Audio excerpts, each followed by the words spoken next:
أعوذ بالله من الشيطان الرجيم. بسم الله الرحمن الرحيم.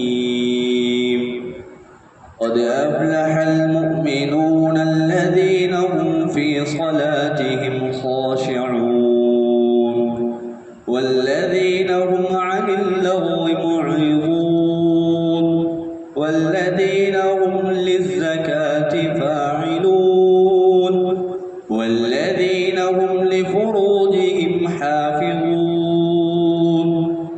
إلا على أزواجهم أو ما ملكت أيمانهم فإنهم غير ملومين فمن ابتغى وراء ذلك فأولئك هم العادون والذين هم لأماناتهم وعهدهم راعون والذين هم على صلواتهم يحافظون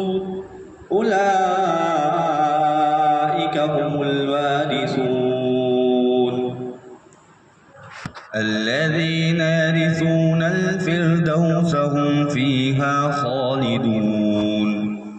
ولقد خلقنا الإنسان من سلالة من طين ثم جعلناه نطفة في قرار مكين ثم خلقنا النطفة علقة فخلقنا العلقة مضغة فخلقنا المضغة عظاما فكسونا العظام لحما ثم أنشأناه خلقا آخر فتبارك الله أحسن الخالقين.